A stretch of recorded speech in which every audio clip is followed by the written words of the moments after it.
Sahabat hoki, saya punya pengalaman.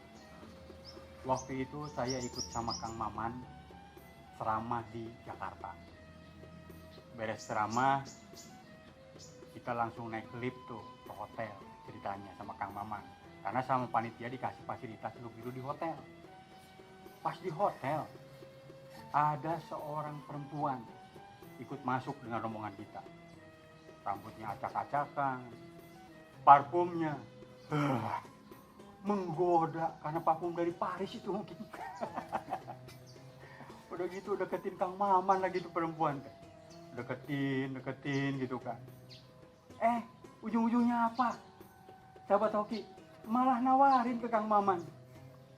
Pak, ngamar yuk. Saya kan kaget. Loh, kok ngajak ngamar? Untungnya waktu itu lift langsung terbuka tuh. Jalan. Saya penasaran. Saya deketin perempuan itu. Mbak, maaf. Mbak tahu nggak tuh yang tadi Mbak tawarin siapa? Dia gereng-gereng kepala tuh waktu itu. Bilangnya nggak tahu katanya. Saya kasih tahu. Mbak tahu nggak? Itu laki-laki yang tadi Mbak tawarin. Itu kiai. Itu ustadz. Dia bilang, nggak apa-apa mas, ngalap barokah. Kaget. Ada itu yang seperti itu. Nah, nih, orangnya kebetulan di samping saya nih Kang Maman. Kang, bagaimana kalau Akang nih, kayak kemarin kita ke Jakarta, tiba-tiba ada perempuan yang seperti itu, yang nawarin lagi ke Akang. Bagaimana menurut sudut pandang Kang Maman yang seperti itu, Kang? Iya, terima kasih Maot dan sahabat hoki. Assalamualaikum warahmatullahi wabarakatuh. Alhamdulillah wassalatu wassalamu ala rasulillah wa alihi washabihi wa ma'ala ba'd.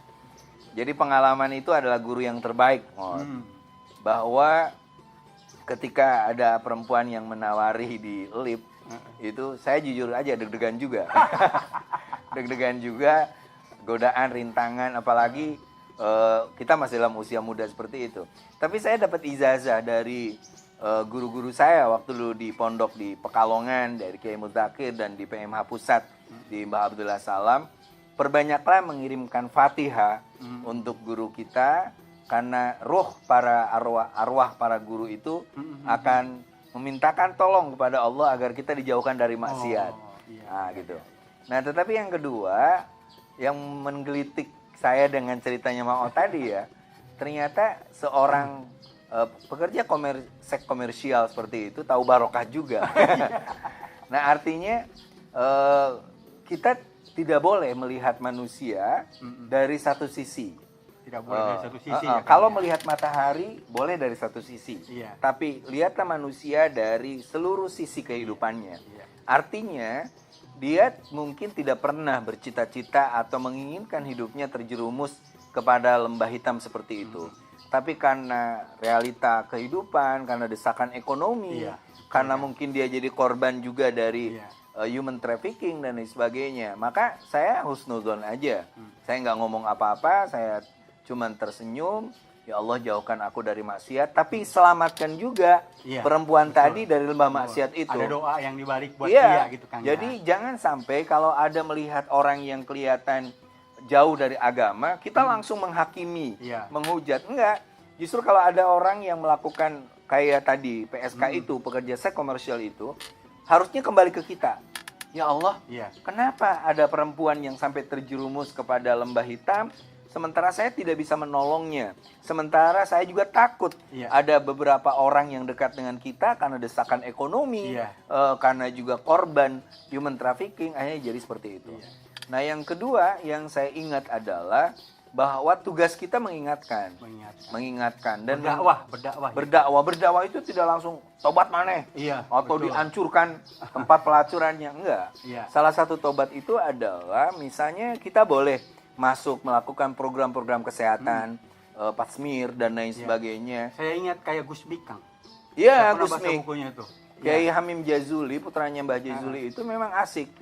Dia datang kepada orang yang butuh sentuhan rohani.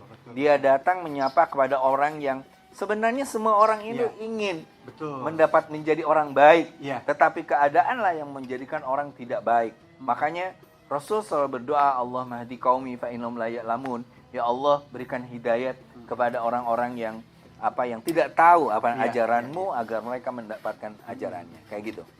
Ini ada pertanyaan nih Kang. Dari @_Ropiko. Oh, Pertanyaannya nih Kang. Batasan aurat perempuan itu sampai mana Kang? Ada orang yang mengatakan cuman telapak tangan katanya yang bukan aurat. Maka orang ada yang menyatakan juga wajib bukunya pakai hijab. Ya Kang. Suaranya juga seolah-olah suara perempuan ini adalah aurat katanya. Makanya perempuan tidak boleh bersuara lebih kencang. Nah, batasannya di mana nih Kang? Supaya kita punya kejelasan. Karena waktu kemarin itu kan Kang di lift, Akang lihat sendiri pakaiannya segini Kang. saya nggak lihat. Kang yang nggak lihat saya, gitu Kang. Kalau pada tuh astagfirullah. Gimana tuh Kang? Ya, sebenarnya sederhana aja bahwa aurat bagi perempuan itu adalah seluruhnya, termasuk suaranya, wajahnya, tangannya. Nah, tinggal mana yang harus ditutup. Ya. Itu sangat tergantung kepada madhab mana. Misalnya, beberapa madhab sih membolehkan seperti juga saat kita ikhram misalnya, membuka wajah, lalu tangan seperti itu dibuka. Nah, untuk mengatakan bahwa sungguhnya yang diutamakan dalam Islam itu bukan soal batasan auratnya, tetapi lebih kepada bagaimana seorang perempuan menjaga kehormatannya. Itu yang terpenting. Sehingga saya sangat respect, mengapresiasi beberapa saudara kita, bahkan anak kita yang memakai cadar, memakai burkah, lalu ditutup semuanya, nggak masalah. Yang terpenting adalah dia menyuarakan hak sebagai seorang perempuan. Dia punya kecerdasan bahkan menulis. Itu lebih baik daripada orang yang misalnya mengusung emansipasi perempuan, tetapi dia tidak melakukan apapun, tidak nulis, pikirannya biasa-biasa, tidak mau berdiskusi, tidak menjadi pelopor atau lokomotif bagi perubahan. Seperti itu. Nah, jadi menurut saya hari ini kita tetap memakai jilbab atau apapun istilahnya agar perempuan tetap dihormati, tapi yang terpenting adalah mendorong perempuan memiliki kehormatan, mendorong perempuan agar memiliki kecerdasan dan meningkatkan kualitas intelektual dan pengabdiannya di tengah-tengah masyarakat. Itu yang terpenting menurut saya. Sahabat Hoki, artinya kalau kita melihat seseorang itu tidak boleh dari satu sisi lain pun yang harus kita lihat. Tidak semua wanita, artinya wanita yang jadi perempuan penghibur itu keinginannya ya Kang ya. Mungkin itu ya seperti Akang tadi katakan, karena mungkin trafficking gitu ya. Human trafficking.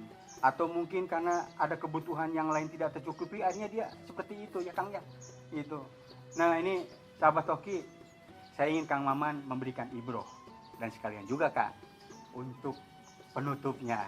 Monggo Kang. Ya, ada hadis Nabi Muhammad SAW bahwa ada seorang perempuan masuk neraka bihirratin habasatha, hanya karena kucing yang ia pelihara itu, yang ia masukin ke kandang itu tidak dikasih makan.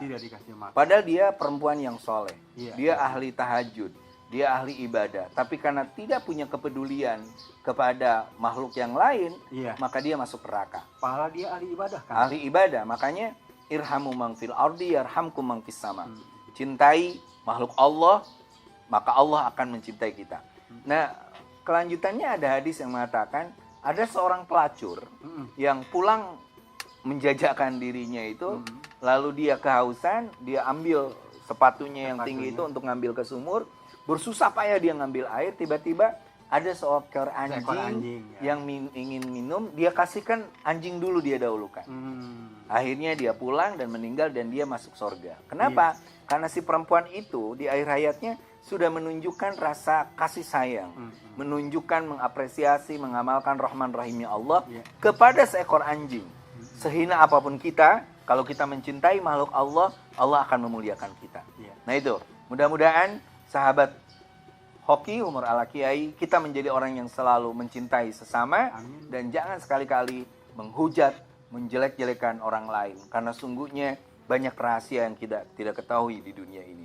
Subhanakallahumma bihamdik, asyhadu an la ilaha illa anta, astaghfiruka wa atubu ilaik. Wallahul muwaffiq ila aqwamit thoriq. Wassalamualaikum warahmatullahi wabarakatuh.